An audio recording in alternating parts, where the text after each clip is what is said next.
Qu'est-ce que c'est la composition? La composition, c'est l'art de placer des éléments.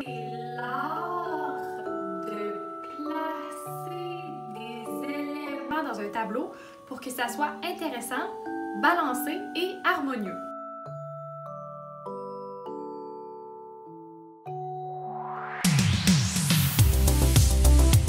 Premier point, la juxtaposition. Lorsqu'on crée un décor, une ambiance, que ce soit en peinture ou en dessin, l'idéal, c'est toujours de superposer les éléments un par-dessus les autres. Alors, je vais éviter de placer différents éléments un à côté de l'autre. Je vais plutôt opter pour une composition dynamique qui crée un effet de profondeur en positionnant les éléments un face à l'autre. Ce qui m'amène à parler de mon deuxième point. Généralement, on essaie de placer des nombres impairs. Alors, je ne ferai pas 2 fleurs, j'en ferai 3. On évite les nombres pairs, c'est moins monotone. Troisièmement, la balance. Il faut placer les éléments dans notre composition afin que ça soit le plus balancé que possible. Ce qui veut dire que j'évite de placer toutes les choses du même côté. J'essaie d'en placer un peu à gauche, un peu à droite, un peu en haut, un peu en bas, pour que la toile soit le plus balancée que possible. Ma toile devient comme une balance.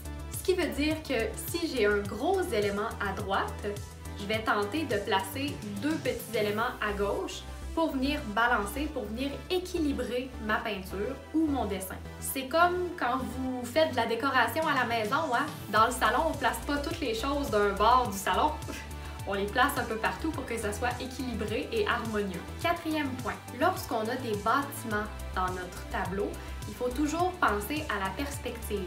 Hein, on prend plusieurs images de différents bâtiments, mais si on copie les images telles quelles, sans nécessairement se casser la tête à comprendre la perspective de la composition qu'on est en train de faire, bien à ce moment-là, ça ne fonctionnera pas du tout. Ça va être désagréable pour le spectateur. C'est important de savoir que dans un tableau ou dans un dessin, il ne peut y avoir qu'une seule ligne d'horizon. Hein, la ligne d'horizon, c'est la ligne qui sépare la terre du ciel. Il y en a juste une. Lorsqu'on fait de la perspective, il faut que notre point de fuite soit sur cette ligne d'horizon-là. Alors, si je prends la première maison, j'utilise les 2 côtés du mur et ça me permet de trouver le point de fuite. Ici, je compare la ligne d'horizon de ma maison à la ligne d'horizon de mon paysage et je me rends compte que ça ne fonctionne pas du tout. Mon point de fuite devrait être sur la ligne d'horizon mauve, c'est-à-dire la ligne d'horizon du paysage. Et présentement, mon point de fuite crée une 2e ligne d'horizon qui n'a pas lieu d'être. Je fais le même exercice pour la ferme. Alors, j'allonge les 2 lignes de mon mur afin de trouver le point de fuite. On se rend compte que la ligne d'horizon, si je me fie à la perspective de la ferme, n'est pas située au même endroit que la ligne mauve, c'est-à-dire la ligne d'horizon du paysage. Même chose pour le 3e bâtiment au fond. Je trouve mon point de fuite et je me rends compte qu'il est presque bien placé, il est presque bien composé, car mes 2 lignes sont très près l'une de l'autre, mais il y a une petite marge d'erreur ici. Donc finalement, mes 3 bâtiments sont positionnés dans mon paysage, mais mes 3 bâtiments ne sont pas en perspective avec mon paysage. En fait, si je me fie à la perspective créée ici, ben on aurait 3 lignes d'horizon. Même 4, parce qu'on a la ligne d'horizon du paysage aussi.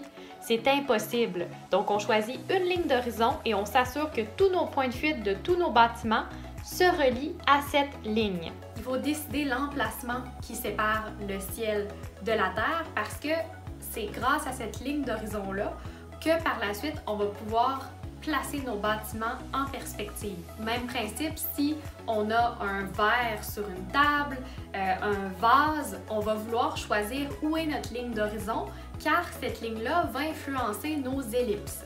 La ligne d'horizon, en fait, c'est le regard du spectateur.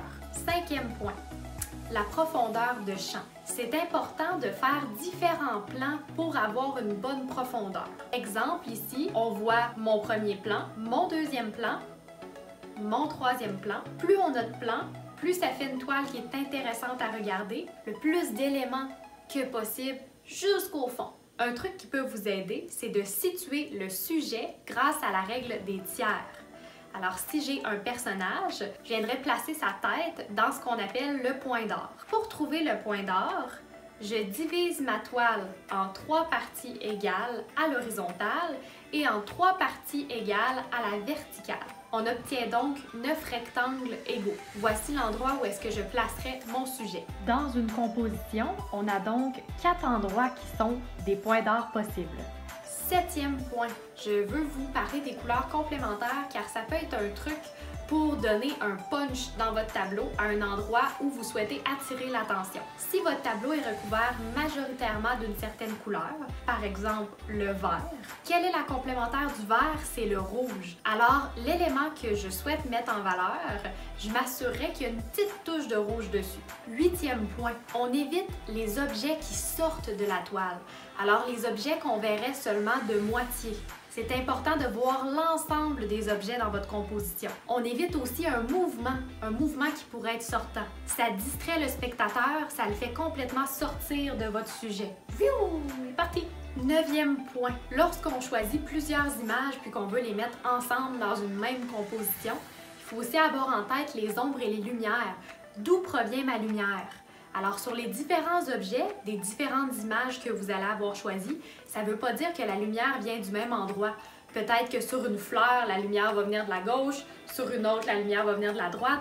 Donc, c'est important d'ajuster les lumières au moment où est-ce qu'on crée notre composition. Sinon, ça va créer un résultat qui va paraître un peu impossible. Petit truc, il y a une phrase que j'aime bien, c'est « l'unité dans la diversité ». Dans une même toile, j'ai diverses choses. Je peux avoir un personnage, un paysage, un animal, de l'architecture. Je peux avoir une composition qui est très complexe. C'est diversifié. Par contre, toutes les fleurs dans ma toile vont être de la même sorte ou de 2 sortes différentes. Donc, on essaie quand même d'avoir une certaine unité. L'unité dans la diversité. Dans plusieurs tableaux, on remarque que les grands maîtres ont appliqué un certain mouvement à leur toile. C'est peut-être un peu plus complexe, mais je vous affiche ici différentes images qui démontrent un certain mouvement. Leur composition a été basée autour de ce mouvement-là. Alors, si vous avez le syndrome de la page blanche lorsque vous souhaitez composer, créer quelque chose, placez-vous certaines flèches. Ça peut vous aider à créer des éléments qui tournent autour du même mouvement, d'un seul et même mouvement.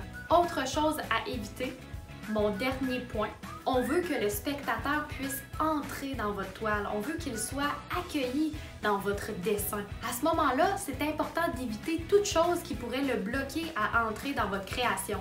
Exemple, je fais un beau sujet, un beau village, mais en avant, je mets une clôture. Je viens de brimer la personne qui regarde ma toile. Elle est prise, elle ne peut pas s'en aller plus loin que le début. En fait, c'est important de créer une œuvre qui va attirer les gens à la regarder, qui va faire que les gens vont être emprisonnés parce qu'ils ont eu un coup de cœur.